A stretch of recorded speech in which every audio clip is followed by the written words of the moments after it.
नमस्कार दोस्तों, smart study में आपका स्वागत है। और एक नए टेस्ट के साथ आज मैं फिर हाजिर हूँ। ठीक है, तो आज का जो टेस्ट है वो है उत्सर्जन तंत्र और तंत्रिका तंत्र का। जितने भी इम्पोर्टेंट क्वेश्चन है वो अपन स्टार्ट कर रहे हैं, तो सभी लोग जो जल्दी से जुड़ जाइए, सभी लोग जल्दी से जुड़ जाइए। ठीक है, जो अभी नहीं जुड़े हैं आपके साथी, उनको भी आप है वो सूचना दे दें ताकि वो भी जुड़ जाएं। ठीक है, चलिए भाई, सबसे पहला क्वेश्चन आपसे पूछा गया है, उत्सर्जन तंत्र की इकाई होती है। उत्सर्जन तंत्र की इकाई क्या होती है? दीजिए भाई जवाब। कोशिका, न्यूरॉन, नेफ्रॉन या कोशिका? दीजिए जवाब। उत्सर्जन तंत्र की इकाई क्या होती है? दीजिए जवाब। तो उत्सर्जन तंत्र की इकाई होती है नेफ्रॉन। उत्सर्जन तंत्र की इकाई क्या होती है? नेफ्रॉन। ठीक है, अपन कहते हैं कि वृक्क यानी किडनी के अंदर जो है वो लाखों की संख्या के अंदर है वो छोटी छोटी और संरचनाएं पाई जाती है, जिनको क्या बोलते हैं? नेफ्रॉन। ठीक है, जो रक्त को छानने का कार्य करती है। तो उत्सर्जन तंत्र की इकाई क्या होती है? नेफ्रॉन। ठीक है, चलिए आगे। अगला क्वेश्चन आपसे पूछा गया है, निम्न में से मूत्र की प्रकृति होती है। बताइए भाई, दीजिए जवाब कि मूत्र जो होता है वो अम्लीय होता है, क्षारीय होता है, उदासीन होता है या लवणीय होता है? दीजिए जवाब। मूत्र की प्रकृति होती है, मूत्र अम्लीय होता है, क्षारीय होता है या उदासीन होता है या लवणीय होता है? ठीक है, देखिए मूत्र की पीएच जो होती है वो होती है 6। ठीक है, ताज़ा मूत्र की जो पीएच होती है वो होती है 6, और हम जानते हैं कि 6 पीएच जो होती है वो किसकी होती है? अम्ल की होती है। ठीक है, तो मूत्र जो होते हैं वो प्रकृति में कैसे होते हैं? अम्लीय होते हैं। मूत्र जो होते हैं वो प्रकृति में कैसे होते हैं? अम्लीय होते हैं। ठीक है, चलिए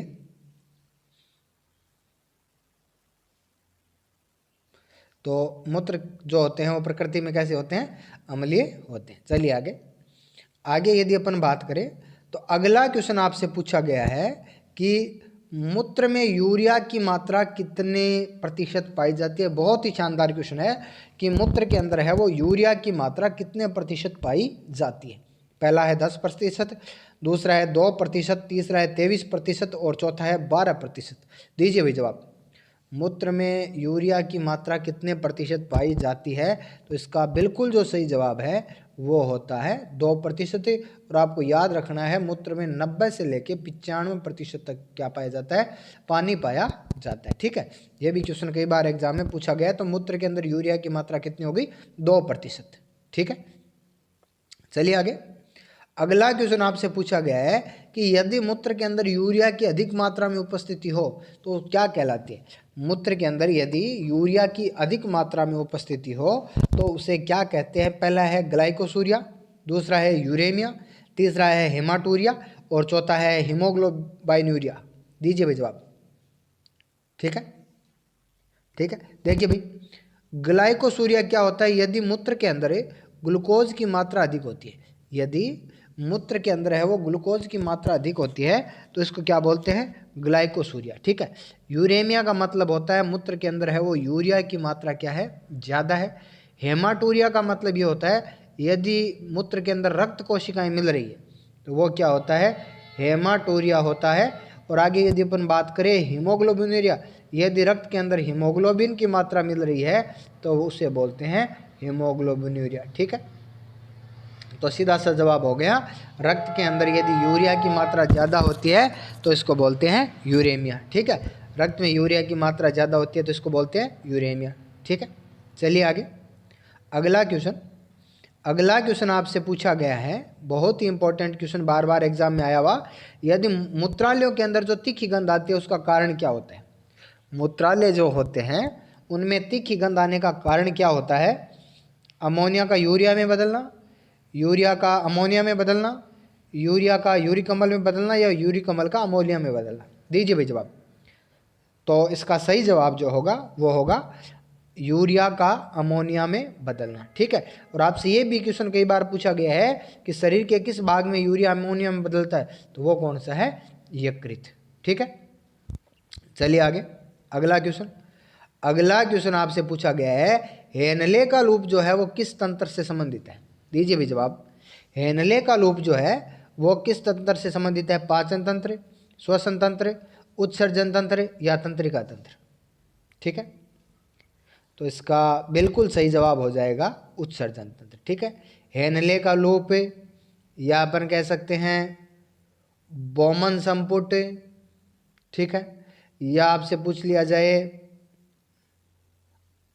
अपवाही धमनी। ठीक है, या अभिवाही धमनी।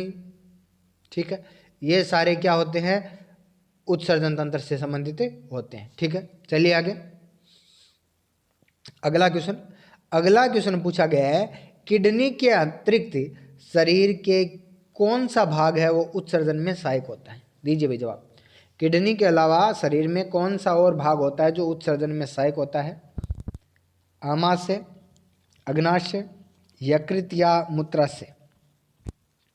यकृत या मूत्राशय। देखिए हम बात करें, ठीक है, तो कईयों ने देखो ये मूत्राशय भी जवाब दिया। देखो मूत्राशय जो होता है वो एक उत्सर्जक अंग नहीं है, ये उत्सर्जन अंग का भाग जरूर है लेकिन ये एक उत्सर्जक अंग नहीं है। मूत्राशय जो होता है इसके अंदर सिर्फ और सिर्फ मूत्र स्टोर होता है। ठीक है, सिर्फ मूत्र का संचय होता है, तो इसका सही जवाब हो जाएगा यकृत। यकृत भी होता है, वो कुछ भागों कुछ पदार्थों के उत्सर्जन में क्या होता है, सहायक होता है। और हम आपसे एग्जाम में यदि सीधा भी क्वेश्चन पूछ लिया जाए तो कई जहरीले पदार्थ ऐसे होते हैं जिनका उत्सर्जन जो होता है वो सिर्फ और सिर्फ किसके द्वारा होता है, यकृत के द्वारा होता है। ठीक है, चलिए आगे अगला क्वेश्चन आपसे पूछा गया है कि जब मूत्र में जल और सोडियम की मात्रा बढ़ जाए। देखो मूत्र में जल की मात्रा तो वैसे भी बढ़ी हुई होती है, लेकिन यदि सोडियम की मात्रा बढ़ जाए तो ये कौन सा रोग होता है? ये दीजिए भाई जवाब। यदि मूत्र में सोडियम की मात्रा बढ़ जाए तो कौन सा रोग होता है?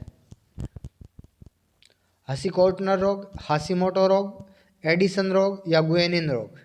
ठीक है, तो आपको याद रखना है कि एडिसन रोग जो होता है उसके अंदर सोडियम की मात्रा है वो मूत्र के अंदर बढ़ जाती है। ठीक है, चलिए आगे अगला क्वेश्चन है, किस वर्ण की उपस्थिति में मूत्र का रंग पीला होता है? ये तो देखो सिंपल सा क्वेश्चन है, हर बार एग्जाम में आता भी है। बिलिरुबिन, हीमोग्लोबिन, यूरोक्रोम या फिर हीमोसाइनिन? दीजिए भी जवाब। तो इसका सीधा सा जवाब हो जाएगा यूरोक्रोम जो वर्णक होता है इसके कारण जो है वो मूत्र का रंग पीला होता है। ठीक है, चलिए आगे अगला क्वेश्चन है, मूत्र निर्माण के दौरान अति सूक्ष्म छनन है की क्रिया कहाँ होती है? यानी जब मूत्र बनता है तो जो रक्त है वो बहुत ज़्यादा कहाँ पे छनता है? दीजिए जवाब। ग्लोमेरुलस, किडनी, बोमन संपुट या हेनले का लूप? बताइए भाई।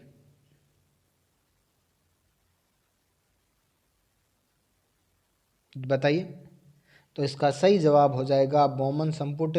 बहुत ही शानदार क्वेश्चन है कि यदि बहुत ज़्यादा सूक्ष्म छनन है वो कहाँ जिससे मूत्र बनता है तो ये कहाँ होता है, ये होता है बोमन संपुट के अंदर। ठीक है, चलिए आगे अगला क्वेश्चन है, मानव में किडनी की पथरी में पाए जाने वाला प्रमुख रासायनिक यौगिक कौन सा है? मानव में किडनी की पथरी में पाए जाने वाला प्रमुख रासायनिक यौगिक कौन सा है? तो इसका पहला ऑप्शन है कैल्शियम फास्फेट या कैल्शियम ऑक्साइड या कैल्शियम ऑक्जेलेट या कैल्शियम सल्फेट? ठीक है, दीजिए भाई जवाब। मानव में किडनी की पथरी में पाए जाने वाला प्रमुख रासायनिक यौगिक जो है वो है कैल्शियम ऑक्जेलेट। ठीक है, टमाटर में पाया जाता है ऑक्जेलिक अम्ल, सबको पता है, और ये ऑक्जेलिक अम्ल जो होता है वो स्टोन बना सकता है हमारे शरीर में। ठीक है, चलिए आगे अगला क्वेश्चन है, मूत्र बढ़ाने वाली और औषधि क्या कहलाती है? बताओ भाई। मूत्र बढ़ाने वाली जो औषधियाँ होती हैं उनको क्या कहते हैं? हीमोयूरेटिक, डायूरेटिक, मोनोयूरेटिक या यूरेलेक्टिक अम्ल? मूत्र बढ़ाने वाली जो औषधियाँ होती है उनको क्या बोलते हैं? हीमोयूरेटिक, उनको बोलते हैं क्या? डायूरेटिक। ठीक है, आपको इसका सबसे अच्छा एग्जाम्पल याद रखना है कैफीन। ठीक है, चाय के अंदर क्या पाया जाता है, कैफीन। और कैफीन जो होता है वो क्या करता है, अपन कह सकते हैं कि डायूरेटिक होता है। आगे यदि अपन बात करें तो ग्लूकोज भी जो होता है ना वो भी डायूरेटिक होता है, ठीक है। यदि अपन ग्लूकोज लेते हैं तो मूत्र स्त्रावणें बढ़ जाता है, ठीक है। तो मूत्र स्त्रावण बढ़ाने वाली वस्तुएं क्या होती है, डायूरेटिक होती है, ठीक है। चलिए आगे, अगला क्वेश्चन है, एक वयस्क मनुष्य में किडनी का भार कितना होता है। एक वयस्क मनुष्य में किडनी का भार कितना होता है, दीजिए भी जवाब। एक वयस्क मनुष्य में किडनी का भार कितना होता है।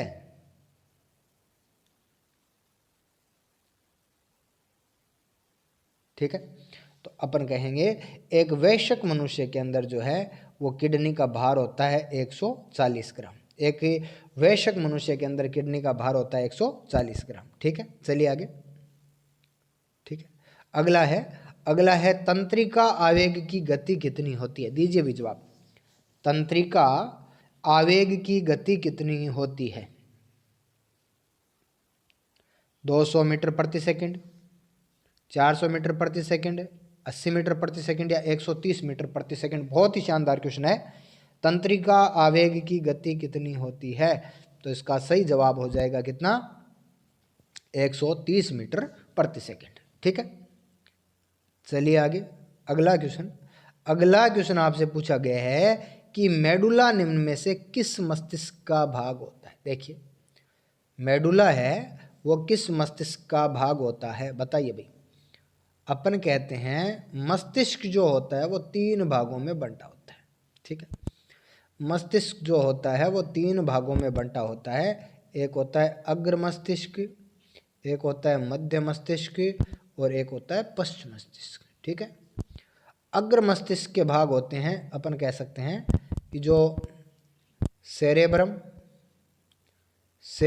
जो होता है, इसमें एक याद रख लो सेरेब्रम और एक आप याद रख लो हाइपोथैलेमस, 2 मुख्य रूप से, ठीक है। हाइपोथैलेमस, ठीक है। ये होते हैं अग्र मस्तिष्क के भाग, ठीक है। आगे, मध्य मस्तिष्क का कोई विशेष भाग आपको याद रखने की जरूरत नहीं है।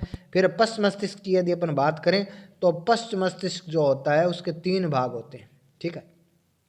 एक होता है पोन्स, एक होता है मेडुला ओब्लोगेटा या इसको हिंदी में बोलते हैं मध्यांश, ठीक है। और एक जो होता है वो होता है अनुमस्तिष्क, या इसको कई बार सीधा नाम आ जाता है सेरेबेलम, ठीक है। तो आपसे ये भी क्वेश्चन कई बार एग्जाम में पूछा जा सकता है कि सेरेबेलम जो है वो किसका भाग है। सेरेबेलम भी पश्च मस्तिष्क का भाग है और मेडुला भी किसका भाग है, पश्च मस्तिष्क का भाग है, ठीक है। चलिए आगे, अगला क्वेश्चन है कि नाखून काटने पर पीड़ा क्यों नहीं होती। ये क्वेश्चन तो बता दो आप।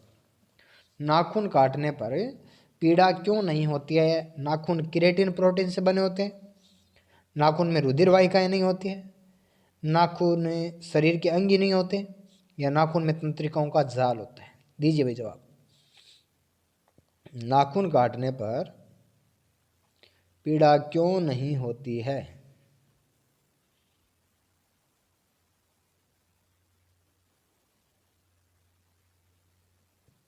ठीक है, तो आप कहोगे नाखून में रुधिर वाहिकाएं हैं वो नहीं होती है, ठीक है। रुधिर वाहिकाएं नहीं होती तो सूचनाओं का आदान प्रदान नहीं होता है, तो अपन कह सकते हैं नाखून काटने पर पीड़ा नहीं होती, ठीक है। चलिए आगे, अगला क्वेश्चन है प्रतिवर्ती क्रिया पर नियंत्रित करने के लिए कौन सा तंत्र उत्तरदायी होता है। देखो, प्रतिवर्ती क्रिया क्या होती है, किसी भी सूचना के प्रतिस्वरूप या अपन कह सकते हैं किसी भी उद्दीपन के फलस्वरूप अचानक होने वाली जो क्रिया होती है उसको प्रतिवर्ती क्रिया कहते हैं, ठीक है। और प्रतिवर्ती क्रिया की यदि अपन बात करें तो अपन कह सकते हैं कि तेज लाइट के अंदर है वो पलकों का झपकना है, या कांटा चुभने पर है वो हाथ का तुरंत उठाना, या धमाके की आवाज़ सुन के मुंह का खुला रह जाना, ठीक है। ये सारी क्या होती है, प्रतिवर्ती क्रियाएं होती है, ठीक है। तो इसका जवाब हो जाएगा केंद्रीय तंत्रिका तंत्र, ठीक है। प्रतिवर्ती क्रियाएं जो होती है वो केंद्रीय तंत्रिका तंत्र के द्वारा नियंत्रित होती है। चलिए आगे, अगला क्वेश्चन है सबसे बड़ी कपालीय तंत्रिका कौन सी होती है? बहुत ही शानदार क्वेश्चन है, बार बार एग्जाम में पूछे जाने वाला क्वेश्चन है कि सबसे बड़ी कपालीय तंत्रिका कौन सी होती है? दीजिए भाई।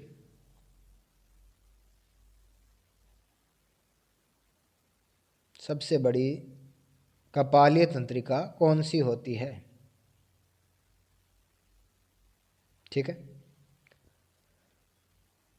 तो इसका सही जवाब हो जाएगा वेगस।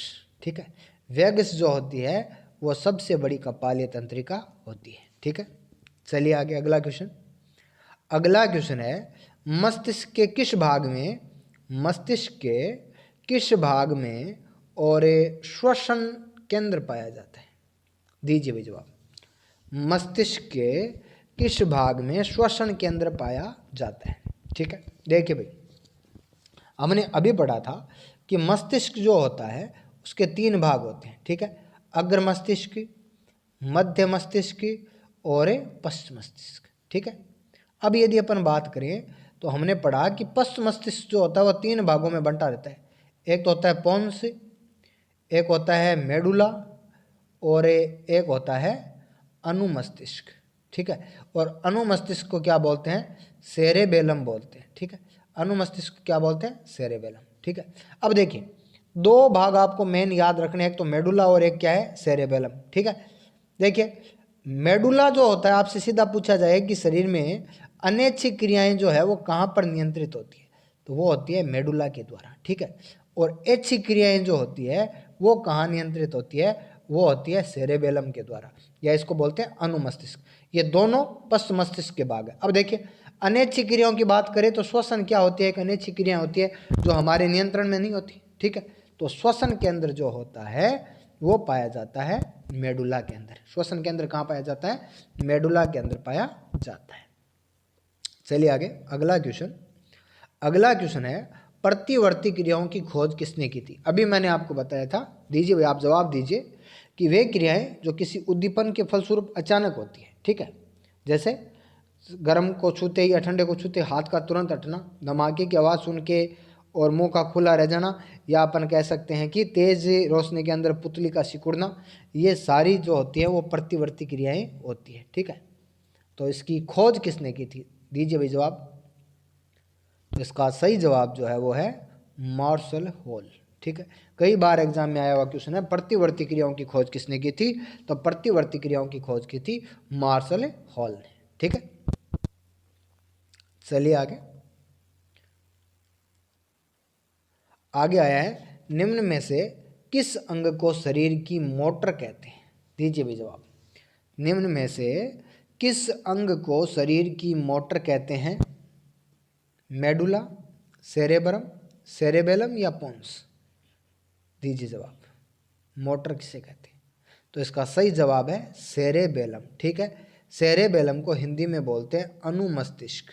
क्या बोलते हैं? अनुमस्तिष्क बोलते हैं। ये पश्च मस्तिष्क का भाग होता है। ये ऐच्छिक क्रियाओं को नियंत्रित करता है। तो ऐच्छिक क्रियाओं को नियंत्रित करता है, हमारे शरीर को संतुलन बनाए रखता है, इसलिए इसको क्या बोलते हैं? शरीर की मोटर कहते हैं। ठीक है, चलिए अगला क्वेश्चन।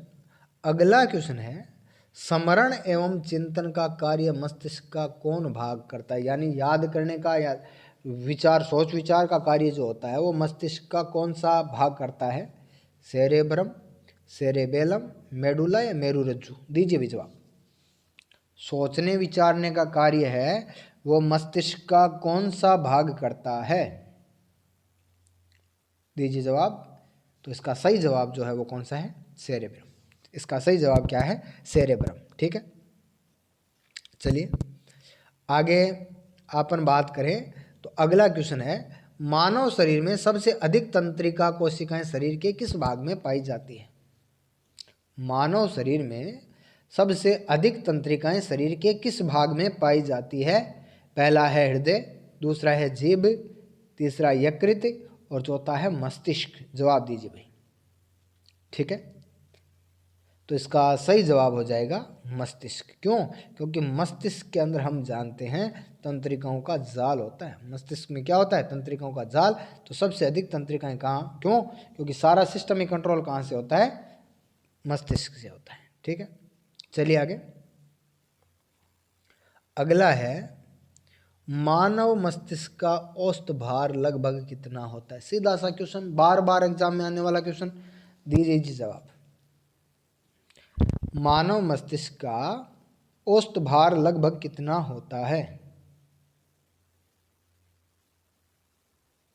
तो इसका सही जवाब हो जाएगा 1350 ग्राम। ठीक है, कई जगह आपको 1400 से 1800 ग्राम भी मिलता है, लेकिन इसका लगभग औसत जो है सर्वमान्य है वो है 1350 ग्राम। ठीक है, चलिए आगे। अगला क्वेश्चन है किस उम्र तक और मस्तिष्क अपना पूर्ण आकार ले लेता है? ये क्वेश्चन तो आप बता दो। यानी मस्तिष्क जो है वो 100% विकसित हो जाता है, किस उम्र तक विकसित होता है? दे दो जवाब। ठीक है, देखिए जब एक बच्चे का जन्म होता है तो मस्तिष्क का 1/4 भाग है वो विकसित होता है। ठीक है, और 2 साल की जब उम्र होती है तो मस्तिष्क 75 से 80% तक विकसित हो जाता है। ठीक है, और जब 6 साल की उम्र होती है तो मस्तिष्क 100% विकसित हो जाता है। ठीक है, तो इसका सही जवाब हो जाएगा 6 वर्ष। जब जन्म होता है तो 1/4 भाग ही विकसित होता है। ठीक है, और 2 साल तक 75 से 80% तक विकसित हो जाता है और फिर हो जाता है 100%। ठीक है, 6 साल पर। चलिए आगे। अगला क्वेश्चन है मस्तिष्क के किस भाग में भूख प्यास केंद्र पाया जाता है? मस्तिष्क के किस भाग में भूख प्यास केंद्र पाया जाता है? दीजिए भाई जवाब। बहुत ही शानदार क्वेश्चन है, मस्तिष्क के किस भाग में और भूख प्यास केंद्र पाया जाता है? और एक बहुत अच्छा क्वेश्चन इसका, देखो मैं आपको बताऊंगा, पहले आप जवाब दीजिए।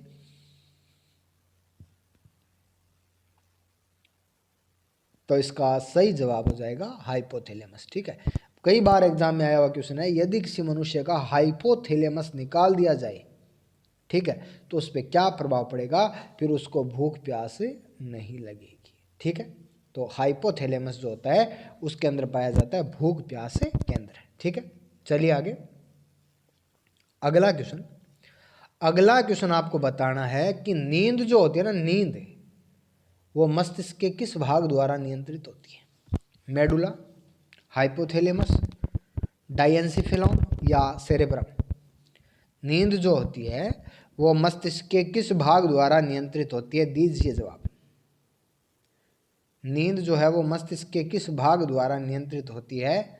तो इसका सही जवाब हो जाएगा डाईएन्सेफेलॉन, जो कि अग्र मस्तिष्क का भाग है। ठीक है, डाईएन्सेफेलॉन जो होती है वो अग्र मस्तिष्क का भाग होता है। ठीक है, और जो शरीर के अंदर नींद को नियंत्रित करता है। चलिए आगे।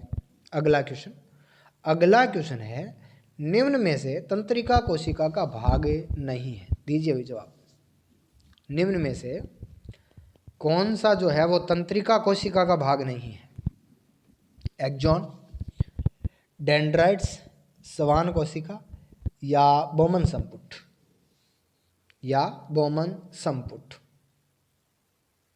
तो अभी हमने पीछे ही पढ़ा था कि बोमन संपुट जो होता है वो किसका भाग होता है? उत्सर्जन तंत्र का भाग होता है। ठीक है, बाकी एक्सॉन, डेंड्राइट्स और श्वान कोशिकाएं जो होती है वो तंत्रिका कोशिका का भाग होते हैं। ठीक है, चलिए अगला क्वेश्चन है कि कार्पोरा क्वाड्रिजेमिना जो है वो मस्तिष्क के किस भाग से संबंधित है? बताइए भाई। मध्य मस्तिष्क है, अग्र मस्तिष्क है, पश्चिम मस्तिष्क है या बाह्य मस्तिष्क है? कार्पोरा क्वाड्रिजेमिन। बहुत ही बढ़िया क्वेश्चन है, कार्पोरा क्वाड्रिजेमिन। कार्पोरा क्वाड्रिजेमिन। तो इसका सही जवाब हो जाएगा मध्य मस्तिष्क। मध्य मस्तिष्क में 4 लोब होते हैं, 4 खांचे होते हैं और उनका नाम होता है कार्पोरा क्वाड्रिजेमिनी। और एक बहुत ही अच्छा क्वेश्चन है मध्य मस्तिष्क का कि देखना और सुनना, देखना व सुनना वो किसके द्वारा नियंत्रित होते हैं? देखना और सुनने की जो क्रियाएं होती है वो मध्य मस्तिष्क के द्वारा नियंत्रित होती है। ठीक है, चलिए आगे अगला क्वेश्चन है, महिलाओं में पुरुषों की अपेक्षा करुणा, दया, लगाव, क्रोध, चिंता आदि गुण अधिक पाए जाते हैं, क्यों? देखो महिलाएं जो होती है उनके अंदर पुरुषों की अपेक्षा दया जो होती है या करुणा, क्रोध सब होते हैं वो अधिक पाए जाते हैं। ठीक है, क्रोधित भी जल्दी होती है महिलाएं। ठीक है, दया भी उनको जल्दी आती है, लगाव भी वो जल्दी करती है। ठीक है, तो बताइए अभी क्यों, इसका कारण क्या होता है? देखिए करुणा, दया, लगाव, क्रोध, चिंता, ठीक है, घृणा, नफरत, प्रेम, ये सारे क्या होते हैं? ये सारी होती है मनोभावनाएं। ठीक है, ये सारी होती है मनोभावनाएं। ठीक है, और मनोभावनाएं जो होती है वो नियंत्रित होती है हाइपोथैलेमस के द्वारा। ठीक है, और यदि ये अधिक हो रही है इसका मतलब हाइपोथैलेमस क्या होता है? बड़ा। तो महिलाओं में हाइपोथैलेमस बड़ा होता है, इसी कारण करुणा, दया, लगाव, क्रोध, चिंता ये गुण है वो अधिक पाए जाते हैं। ठीक है, तो ये तंत्रिका तंत्र और उत्सर्जन तंत्र का जो टेस्ट था वो आज अपना पूरा हुआ।